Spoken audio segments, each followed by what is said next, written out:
The call from the attorney ended at exactly 3:17 p.m. For several seconds, Claire Bennett simply sat inside her car, staring through the windshield while the Rocky Mountains stretched across the horizon like a painted backdrop.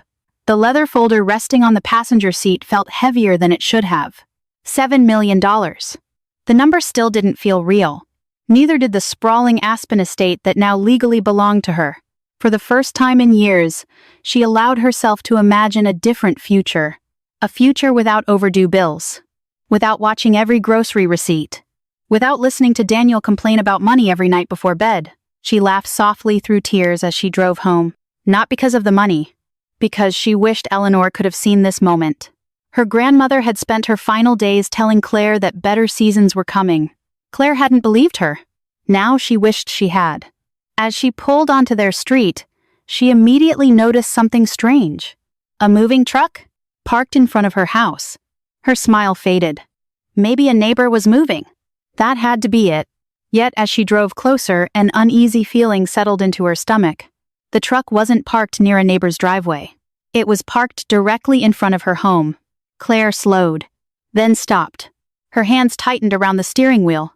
The flower pots she planted last spring were gone. The wind chimes hanging beside the porch had disappeared. Even the wooden swing Daniel built 10 years ago was missing. A cold sensation crawled slowly up her spine. What is going on? She stepped out of the car and froze. Daniel stood on the front porch. Beside him stood Patricia Whitmore, his mother. Patricia held a stack of papers pressed neatly against her chest. Daniel wouldn't look at her, not even once. The late afternoon wind pushed silver strands of Patricia's hair across her face as she watched Claire approach. Then she spoke. "The house is sold." Her voice sounded calm, almost cheerful, like she was discussing tomorrow's weather. Claire blinked. "What?" "The house is sold," Patricia repeated. "You'll need to collect your belongings from storage." Storage? The word didn't register immediately. Daniel finally lifted his head. His eyes looked tired, but not guilty. Prepared. Like a man rehearsing lines before a performance. "It's over, Claire." Just 4 words. 27 years of marriage reduced to 4 words. "It's over, Claire." For several seconds, she simply stared at him. This couldn't be happening. This was the same man who once drove through a blizzard to bring her medicine when she had pneumonia. The same man who proposed under a sky full of fireworks. The same man who cried beside her mother's grave. Or at least she thought he was. Apparently she had been wrong. She looked past them toward the front door. The curtains were different. The porch furniture was gone. Even the welcome mat had changed. Suddenly, a realization hit her. This wasn't impulsive. This wasn't a fight that escalated. This had been planned. Carefully. Methodically. Possibly for months. Patricia stepped forward and extended the papers. Divorce document. Claire didn't take them. Instead, she asked one simple question. "When were you planning to tell me?" Daniel rubbed his forehead. A gesture she knew well. The gesture he used whenever he wanted a conversation to end. "Claire, please don't make this harder." Harder. She almost laughed. Harder for whom? The woman who just discovered she was homeless? Or the man who secretly sold their house while she sat beside her dying grandmother? Patricia folded her arms. "You'll recover." The cruelty in her voice was almost impressive. She always managed to disguise insults as practical advice. Claire met Patricia when she was 34. Patricia hated her immediately. Not openly. Patricia was far too sophisticated for open hostility. Instead, she specialized in smaller wounds. Tiny cuts. Tiny poisons. Year after year. "Oh, Claire, you're brave to wear your hair like that?" Daniel usually preferred more elegant women. Independent women are difficult to stay married to. Always smiling. Always polite. Always poisonous. And every single time Daniel defended her, she didn't mean it that way. That sentence became the soundtrack of Claire's marriage. Patricia glanced toward the street impatiently. "You should leave before the buyers arrive." Buyers. The word echoed strangely inside Claire's mind. Then Daniel finally looked directly at her. The house sold 3 days ago. 3 days. 3 days earlier she had been sitting beside Eleanor's hospital bed, holding her grandmother's hand, listening to her final breaths. While Daniel was selling their home, something inside Claire should have shattered right then. Instead, another memory surfaced. 3 months earlier, Eleanor sitting at her kitchen table in Aspen, snow falling outside. A cup of tea warming her hands. Never let anyone rush you into signing papers. Claire remembered laughing. Grandma, that sounds paranoid. Eleanor smiled. No. It sounds experienced. At the time, Claire thought it was ordinary advice. Now she wasn't so sure. Patricia pushed the divorce papers closer. Sign them now or later. It doesn't matter. Us. Not Daniel. Not family. Us. That single word revealed everything. This wasn't a marriage ending. This was an operation. A removal. And Patricia was directing it. Daniel finally sighed. The house was in my name. Claire stared at him. And? Legally, there's nothing you can do. Something unexpected happened. She smiled. A small smile. A genuine one. Daniel immediately noticed. His expression tightened. Patricia noticed too. For the first time all afternoon, uncertainty appeared in her eyes. What are you smiling about? Daniel asked. Claire slowly looked from him to Patricia, then toward the house. The house they believed no longer involved her. The house they believed they had already taken. The house Eleanor once visited and quietly studied without anyone understanding why. Suddenly pieces began connecting inside Claire's mind. Small pieces. Fragments. Things her grandmother said. Things she remembered. Things she never questioned before. A strange calm settled over her. Not anger. Not panic. Calm. The kind that arrives right before everything changes.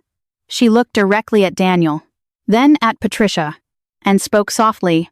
Actually, neither of them moved. The wind whispered through the trees above the driveway. Claire's smile widened slightly. Actually, the house you sold doesn't entirely belong to you. Silence. Complete silence. Daniel started. Patricia's confidence cracked for the first time all day. What does that mean? Daniel asked. Claire didn't answer. Because at that exact moment, a black SUV turned onto the street. And as it slowly approached the curb in front of the house, Claire suddenly realized something extraordinary. For the first time in 27 years, she wasn't the one about to lose everything. The black SUV rolled slowly to a stop in front of the house. Nobody spoke. For several seconds, the only sound came from the wind moving through the pine trees lining the street. Claire stood quietly in the driveway. Daniel stood frozen on the porch. Patricia's eyes narrowed as she watched the vehicle. "Who is that?" she muttered. The SUV's passenger door opened first. A younger man stepped out carrying a leather briefcase. An attorney. That much was obvious. Then the rear door opened. A silver-haired gentleman emerged. Tall. Elegant. Confident. The kind of man who didn't need to announce his importance, because everyone felt it the moment he entered a room. He adjusted his coat and looked directly toward the house. Then his gaze landed on Claire. Not Daniel. Not Patricia. Claire. The older man's expression softened immediately. Daniel hurried down the porch steps. "Mr. Bishop?" The man extended his hand politely. "Walter Bishop." Daniel shook it. Too quickly. Too eagerly. The way people do when they suddenly become uncertain. Patricia immediately switched personalities. The cold hostility vanished. Now she wore her favorite mask. The charming hostess. "We've just been finishing a family discussion." Walter glanced toward the divorce papers. Then toward Claire. His eyes lingered there. "Yes," he said calmly. "I can see that." Something about his tone made Daniel uncomfortable. Claire noticed it instantly. Walter reached into his coat pocket, then removed a cream-colored envelope. The moment Claire saw the handwriting, her breath caught. Eleanor. It was unmistakably Eleanor's handwriting. Her grandmother's elegant script stretched across the front. Walter walked directly toward Claire. The attorney followed silently behind him. Daniel stepped forward. "What is this?" Walter ignored him completely. "This belongs to you." Claire accepted the envelope with trembling hands.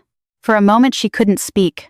The sight of Eleanor's handwriting hurt more than she expected. She missed her already. Missed her wisdom, her warmth, her ability to see through people almost instantly. The words written across the envelope made Claire's heart skip. For Claire. If Patricia finally gets her way. Silence. Heavy silence. Patricia's face immediately lost color. Daniel looked confused. "What the hell does that mean?"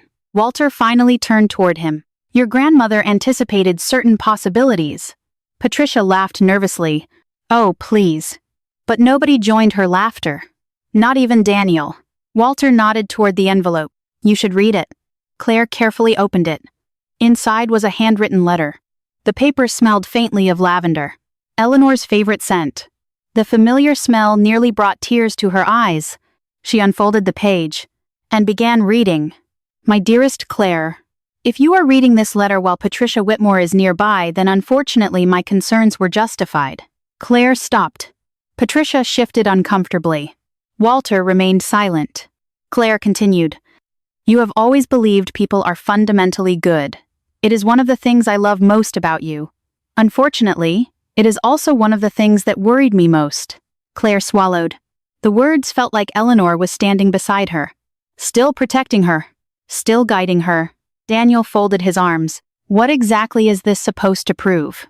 Walter finally spoke. Perhaps nothing. Then he smiled slightly. Or perhaps everything. The younger attorney opened his briefcase, pulled out a thick folder, and placed it against the hood of the SUV. Daniel frowned. What is that? The attorney answered. Documentation. Patricia's eyes narrowed. Documentation of what? The attorney calmly flipped open the folder.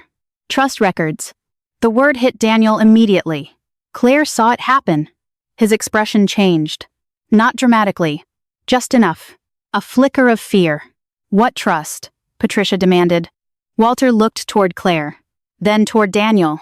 6 years ago, during the refinancing process, Daniel's face suddenly turned pale. The attorney continued. Eleanor Bennett provided substantial financial assistance. A memory surfaced instantly. 6 years earlier, Daniel's construction company had nearly collapsed. Lawsuits, debt, missed payments, months of panic. Then somehow everything stabilized. Whenever Claire asked questions, Daniel gave the same answer. We found financing. Now she realized how vague that explanation had always been.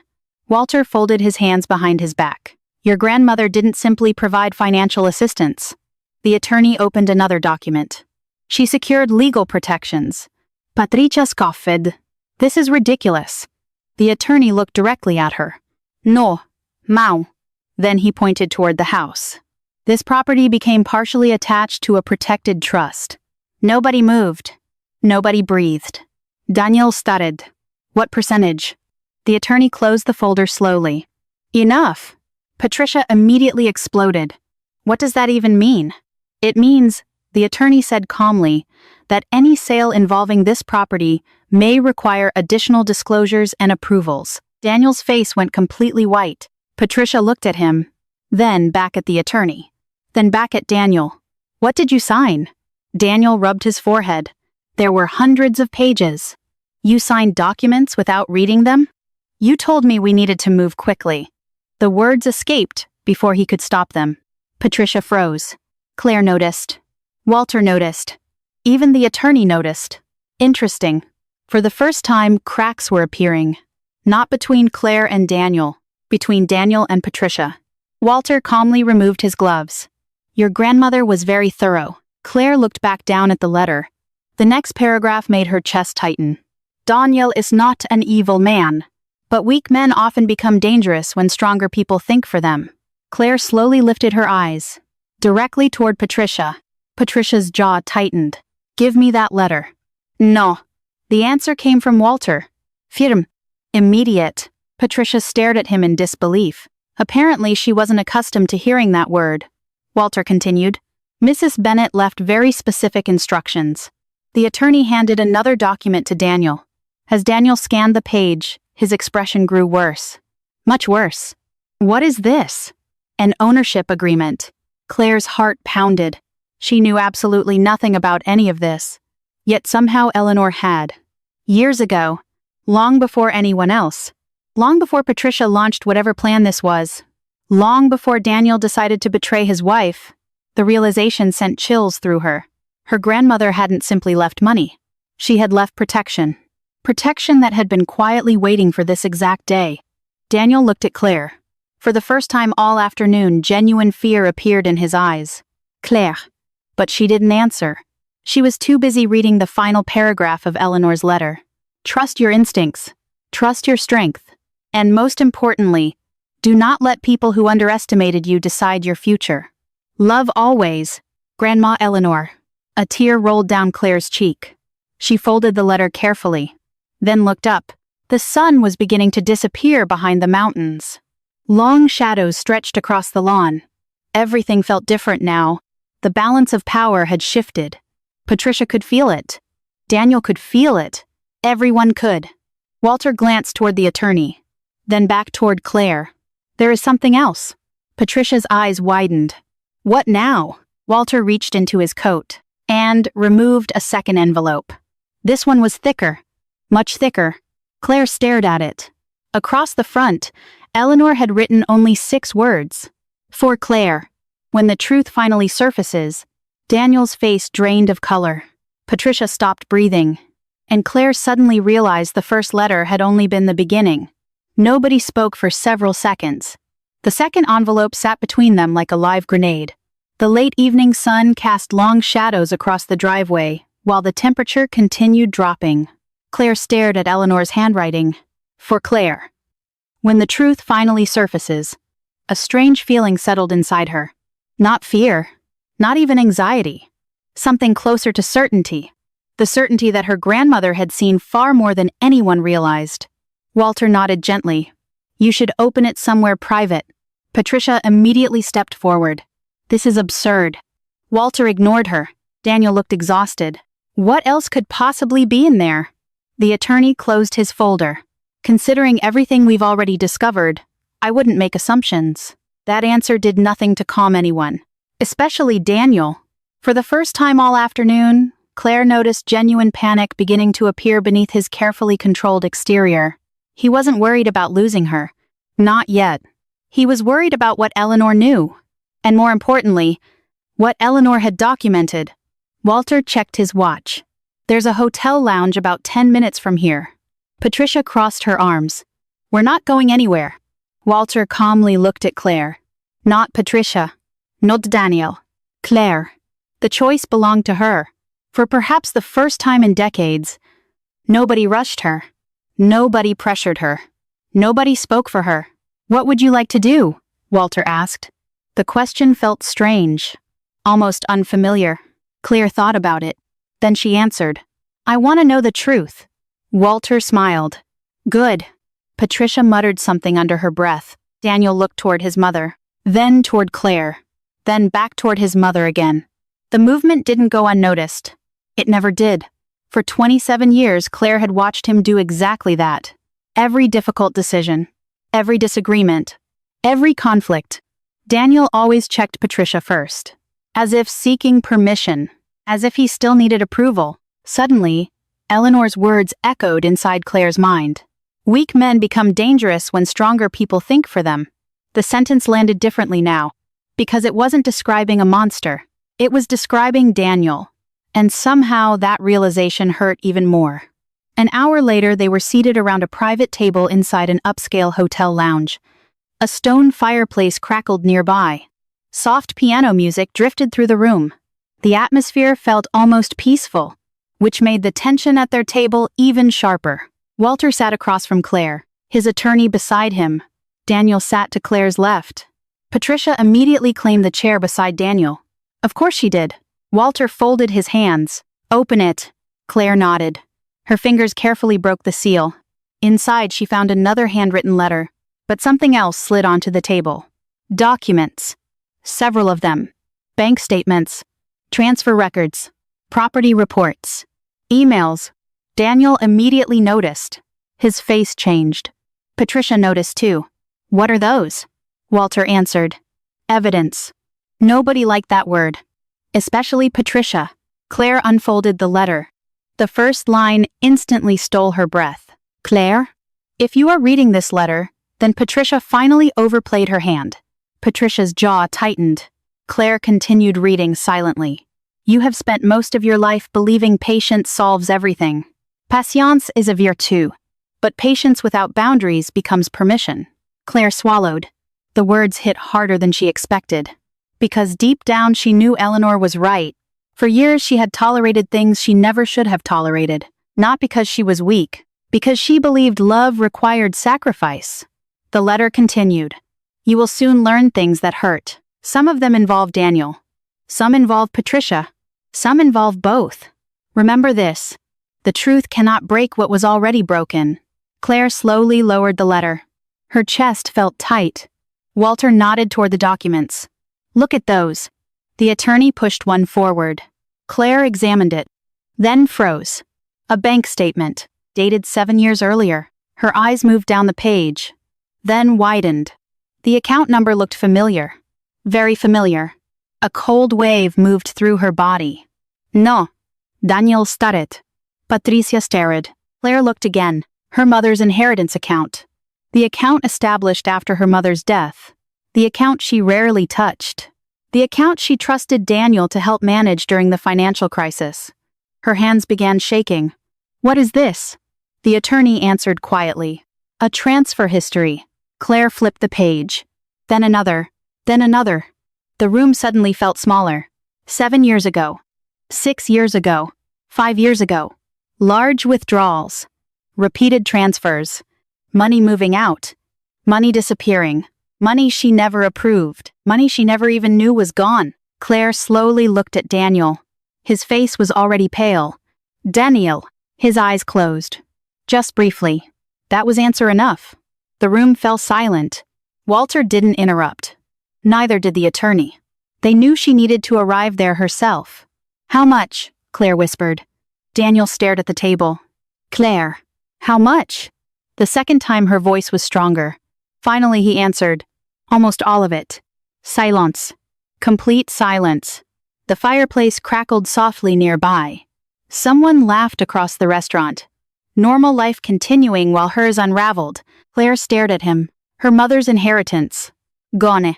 Money her mother worked her entire life to leave behind. Money tied to memories. To grief. To love. To family. Gone. Daniel rubbed his forehead. I was trying to save the company. Patricia immediately jumped in. And that company supported both of you. The attorney calmly slid another document forward. Walter didn't even need to speak. The paper spoke for itself. Patricia grabbed it first. Then froze.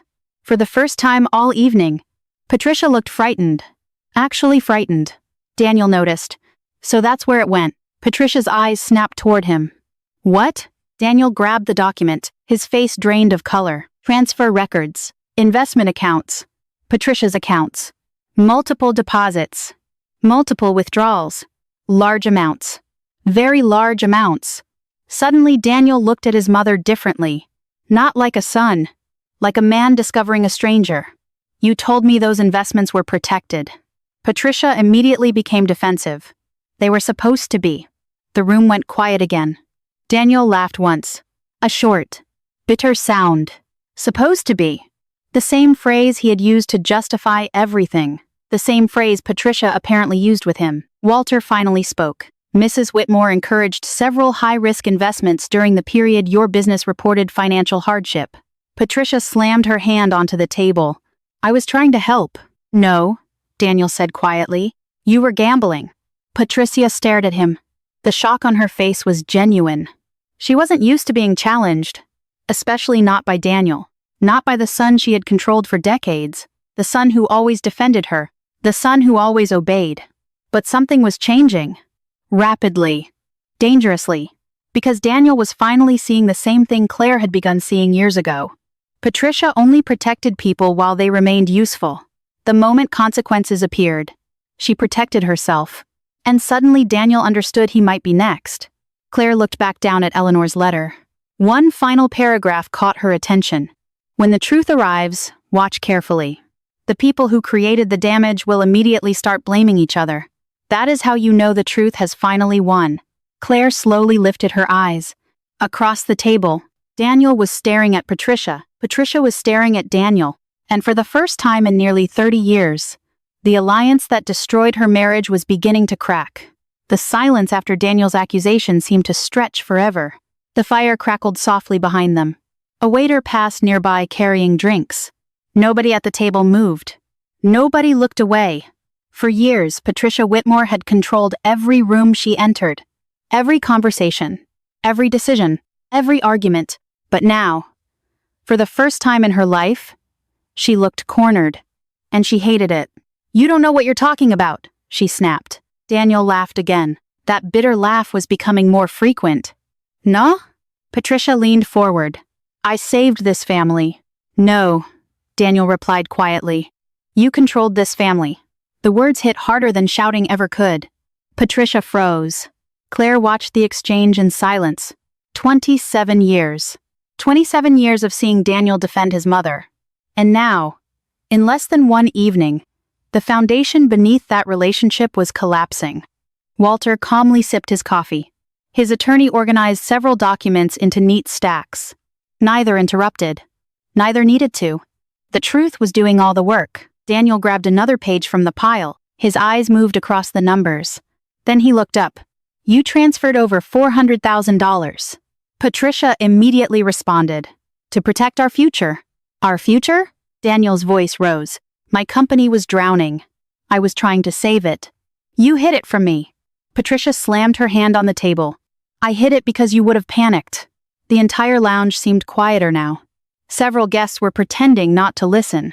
Failing badly, Daniel slowly leaned back in his chair. For the first time all evening, Claire saw something new in his eyes. Not confusion. Not fear. Disillusionment. The painful realization that someone you trusted was never who you thought they were. And oddly enough, Claire understood that feeling perfectly. Walter finally spoke. "I believe we've reached the point where everyone should retain separate legal counsel." Patricia immediately scoffed. "This isn't going to court." The attorney looked directly at her. "That decision may not be yours." Patricia's face turned pale. Claire noticed it. Daniel noticed it. Everyone noticed it. For the first time all evening, Patricia wasn't controlling the conversation. She was reacting to it. And she had no idea how to handle that. Daniel suddenly turned toward Claire. "Did you know about any of this?" Claire shook her head. "No." He searched her face, looking for signs of deception. Finding none. Because she truly didn't know. Not about the trust. Not about the inheritance. Not about the money Patricia moved. Not about the protections Eleanor secretly built. But Eleanor knew. Somehow. Somewhere. Years earlier, Eleanor saw this coming. The realization settled deeply inside Claire. Her grandmother hadn't simply left her money. She left her a lifeline. A shield. A way out. Patricia suddenly stood. Her chair scraped loudly against the floor. "I'm done." Nobody stopped her. She grabbed her purse. "This entire thing is ridiculous." Walter remained seated. "No, Mrs. Whitmore." Patricia glared at him. Walter's expression never changed. "The situation is very real." She looked away first. A small detail. But everyone noticed. Daniel stared at his mother. "You lied to me." Patricia exhaled sharply. "Oh, grow up." The sentence hit Daniel like a slap. Claire saw it happen. The hurt. The disbelief. The realization. For years Daniel believed he was Patricia's priority. Now he was finally learning the truth. Patricia's priority had always been Patricia. Nothing else. No one else. The room remained silent. Then Daniel asked a question. One simple question. One devastating question. If the house sale hadn't gone wrong, Patricia didn't answer. Daniel started. If Walter never showed up, still no answer. Daniel slowly nodded. Because he already understood. Patricia would have let everything happen. The divorce. The house. The financial disaster. All of it. As long as she remained protected. The realization visibly broke something inside him. Claire watched quietly. And surprisingly, she felt nothing. No satisfaction. No revenge. No triumph. Only distance. Because somewhere between arriving home and sitting inside this hotel lounge, she had stopped fighting for her marriage. The grief remained. The sadness remained. But hope was gone. And oddly enough, that made things easier. Walter checked his watch. It's getting late. The attorney began collecting papers. Patricia grabbed her purse. I'm leaving. Daniel didn't stop her. For the first time in decades. He simply watched her walk away. She paused near the exit. Waiting. Expecting him to follow. He didn't. That might have been the biggest shock of her entire day. Patricia stood there for several seconds. Then left. Alone. The glass doors closed behind her. Silence returned. Daniel stared at the table. Walter looked toward Claire. "What are your plans?" The question surprised her. Plans. She hadn't thought that far ahead. Not until now. Then suddenly she knew. Exactly what she wanted.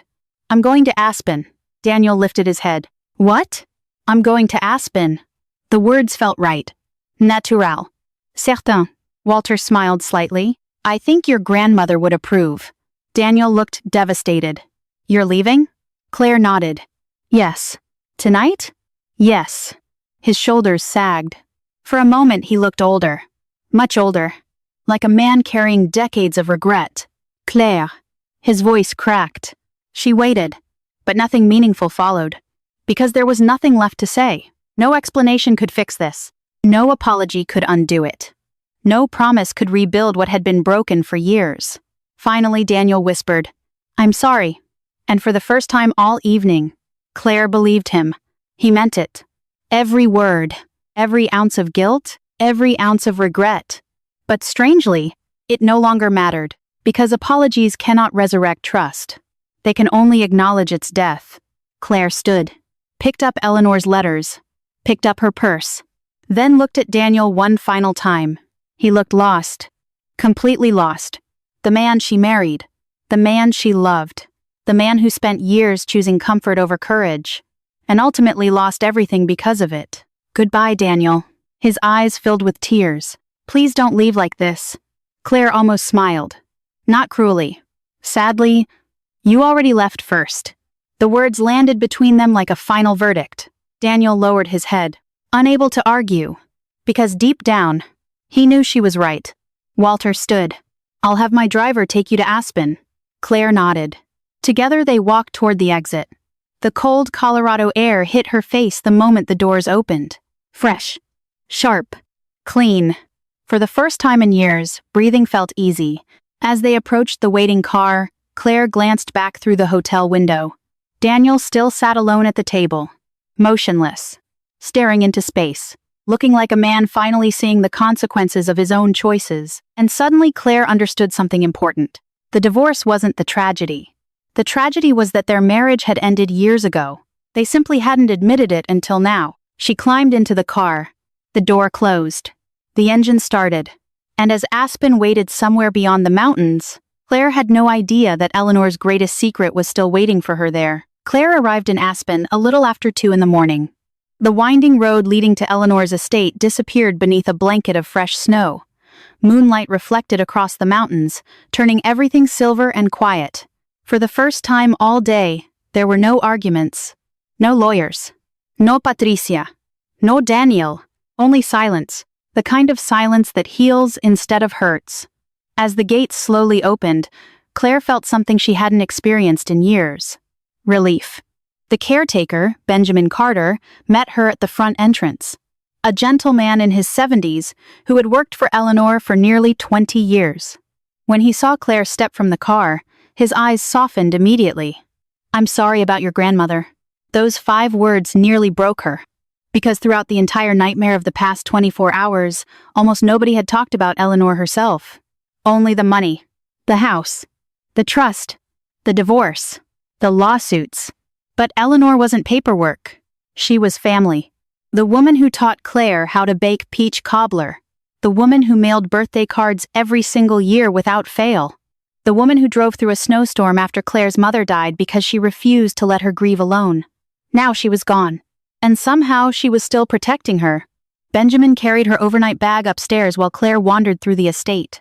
Everything looked exactly the same. The antique grandfather clock. The stone fireplace. The photographs lining the hallway. The scent of cinnamon and cedar lingering in the air. For a moment she almost expected Eleanor to walk into the room carrying tea. Instead, there was only memory. Eventually, Claire found herself standing inside Eleanor's study. Her favorite room. Floor-to-ceiling bookshelves. Leather chairs. Large windows overlooking the mountains. And sitting neatly in the center of the desk was another envelope? Claire laughed softly through sudden tears. Of course. Even now, Eleanor was somehow one step ahead. She sat down and opened it. Inside was one final letter. The handwriting felt familiar. comforting, alive. Claire, if you are reading this from my study, then things became uglier than I hoped. The corner of Claire's mouth lifted. That sounded exactly like Eleanor. The letter continued. First, take a breath. You have spent most of your life carrying other people's burdens. If you continue doing that after this moment, then everything I prepared was wasted. Claire slowly leaned back in the chair. Outside, snow drifted quietly across the mountains. The letter continued. You are going to feel tempted to rescue Daniel. Do not. Pity and responsibility are not the same thing. Claire closed her eyes briefly. Because Eleanor was right. Even after everything, part of her still worried about him. Not because she wanted him back. Because she had spent decades taking care of everyone around her. The habit was difficult to break. Then another object caught her attention. A leather journal. Resting beside the letter, her name written across the front. Claire opened it carefully. Inside were years of notes, observations, thoughts, things Eleanor noticed but rarely said aloud. One entry immediately stopped her. Claire apologizes for things that are not her fault. Another. Daniel looks at Patricia before answering difficult questions. Another. Claire mistakes endurance for love. Claire felt tears forming, not because the words were cruel, because they were true, painfully true. For the first time in her life, she felt completely understood. The next morning, she woke before sunrise. For several minutes, she simply sat beside the window watching snow fall across the estate. No anxiety, no tension, no pressure, just peace. The realization felt strange, almost unfamiliar. By noon, her phone began ringing. Daniel. Again, and again, and again. Voicemails, emails, message. Most went unanswered. Then one text caught her attention. Please don't let 30 years end this way. Claire stared at the screen for a long time, then quietly deleted it. Because the truth was, their marriage hadn't ended yesterday. It ended slowly. Over years, every time Daniel chose comfort instead of honesty. Every time he let Patricia undermine her. Every time she accepted less than respect because she thought loyalty required sacrifice. That afternoon, Walter called. The buyers have frozen the transaction. Claire wasn't surprised. Walter continued. Your husband's attorneys are requesting negotiations. The word husband sounded strange now. Distant. Like a life she no longer recognized. Then Walter added something else. Patricia hired separate counsel. Claire laughed softly. Of course she did. Walter chuckled. She's blaming Daniel. Claire walked onto the porch overlooking the mountains. Snow covered everything. Beautiful. Silent. Honest. Unlike the life she had left behind. 1 year passed. Then another. The legal battles eventually ended. The trust survived. The estate remained hers. Patricia spent years fighting lawsuits and financial investigations. Many of her so-called friends disappeared the moment trouble arrived. Daniel's construction company eventually collapsed beneath mounting debts and legal expenses. For a while, he wrote regularly. Letters filled with apologies. Regret. Loneliness. Eventually, the letters became less frequent. Then they stopped entirely. Not because he hated her. Because he finally understood. Some endings cannot be negotiated. Meanwhile, Claire built something new. A life. A real one. She restored parts of the estate. Hosted family gatherings, made new friends, rediscovered old passions. Most importantly, she rediscovered herself. One winter evening, nearly 3 years after the divorce, friends gathered at the estate for dinner. Laughter filled the house. The fireplace glowed warmly. Someone burned the dinner rolls. Someone spilled wine. Nobody cared. The evening was imperfect. And wonderful. Later that night, after everyone left, Claire stepped onto the porch alone. Snow covered the mountains. The sky glittered with stars. She sat on the old porch swing. The same swing Daniel had built decades earlier. Ironically, Walter had managed to recover it after the house sale collapsed. Claire ran her hand along the wood. For years she believed home was another person. A marriage. A promise. A relationship. Age had taught her something different. Home is where you no longer need permission to be yourself. The mountain wind moved softly through the trees. Claire looked out across the estate, then up toward the stars, and finally understood Eleanor's greatest gift. It was never the money. Never the house, never even the trust. It was clarity. The ability to see the truth before it was too late. The ability to choose peace over performance. Respect over obligation. Freedom over fear. A gentle smile appeared on Claire's face. For years she begged people to love her properly. Now she understood something much more important. Real love never requires you to become smaller. The wind carried softly across the mountains. The estate stood quiet beneath the moonlight, and for the first time in a very long time, Claire felt completely at home.